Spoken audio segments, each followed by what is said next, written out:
So আপনি যদি ওই ছবির সাথে আমাদের ছবি 5-10 কোটি ছবি মিলান, সো অনেক বড় বিষয় তো আমাদের জন্য। সো আপনি তো একসাথে ওই ছবির 200 কোটি ছবির সাথে মিলাচ্ছেন, তার মানে কি যে আমাদের দেশেও যে আমরা সেই জায়গাতে গিয়েছি। ভাই পৃথিবীর সব ছবি কপি কেন? প্রেম ভালোবাসা আমার কথা হচ্ছে আপনি তামিল ছবি কোনটা? অ্যানিমেল। হ্যাঁ অ্যানিমেল। আপনি অ্যানিমেলের বাজেট জানেন কত? অনেকে বলছে না আমি বলি বাজেট কত বলেন? ওটাও এরকম 200 কোটি। হ্যাঁ, সো আপনি যদি ওই ছবির সাথে আমাদের ছবি 5-10 কোটি ছবি মিলান, সো অনেক বড় বিষয় তো আমাদের জন্য।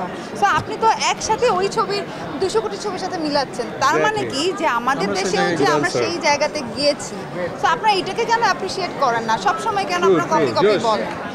আপনারা ভালোটাকে ভালো বলতে শেখেন। আমরা সবাই এটা চাই। আমরা চাই আমাদের ছবিটা যেন ওয়ার্ল্ড ওয়াইড রিলিজ হয়, তো সেইটাকে আমরা সাপোর্ট করি। আমরা সবসময় নেগেটিভ জিনিস যে এটা করলে এটা কেন, ওইটাকে আমি আসলে অ্যাভয়েড করতে চাই। এবং আমি আমার সাংবাদিক ভাইদেরকেও বলবো আমরা সবসময় ভালোটাকে, যেটা যদি ভালো দেখি সেটাকে আমরা সবসময় সাপোর্ট করি। যারা নেগেটিভ বলবে তাকেও যেন আমি প্রপারলি আনসারটা দিতে পারি। এই আচ্ছা, আমি ভাইয়ের একটা কোশ্চেনে অ্যান্সার দিতে চাই, জাস্ট একটা অ্যান্সারই। সেটা হচ্ছে যে ভাই বললো যে আমাদের কারণে কি হারলেন মানুষ কিনবে না। আসলে বিষয়টা এরকম না। মানে রিমার খান এতই অথেন্টিক যে অথেন্টিসিটির কারণেই মানুষ কিনছে। মানে আমরা তো জাস্ট আমরা জাস্ট হারলেনের সাথে ট্যাগ হয়েছি, দ্যাটস ইট। কিন্তু আপনি যদি প্রোডাক্ট ভালো না দেন বা জিনিস যদি অথেন্টিক না দেন, তাহলে আমরা কেন? মানে আপনি যদি শাহরুখ খানকেও আনেন, মানুষ জুতা মারবে, বুঝছেন? সো হারলেন এতই অথেন্টিক, আলহামদুলিল্লাহ, যে এই অথেন্টিসিটির কারণেই আমরা তো ইনভলভ হচ্ছি, আমরা অফিসিয়ালি ইনভলভ হয়ে যাচ্ছি।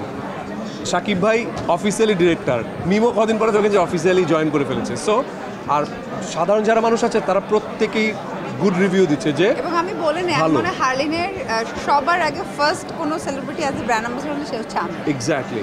সো আমাদের ইমন ভাইও আসে নাই। মানে আমাদের সব সেলিব্রিটি কেন ইনক্লুড হচ্ছে? বিকজ অফ সেলিব্রিটির এত বোকা না, ভালো কিছু ছাড়া তারা কখনো আসে না।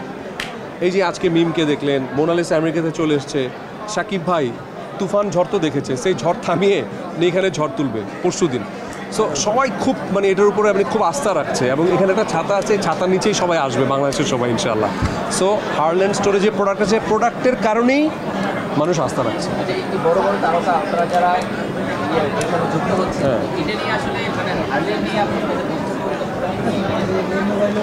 হারল্যান্ড হচ্ছে আমাদের আস্থা। মানে আমরা যখন একসময় ছবি করবো না, এখন থেকে হারলেন আমাদেরকে ছায়া দিয়ে রেখেছে। আমরা চাই যে হারলেন মানে যাদের যেটা প্ল্যান যে ফুল বাংলাদেশে আপনি বাসা থেকে বের হলে যেন হারলেন স্টোর পান, মানে ওইটা আমাদের মেইন টার্গেট। এইটা না, বেসিক্যালি হারলেন আমাদের অনারেবল চেয়ারম্যান স্যার যেটা প্ল্যান করছে যে মানুষকে, মানে প্রত্যেকটা মানুষকে যেন কর্মের আওতায় আনা হয়।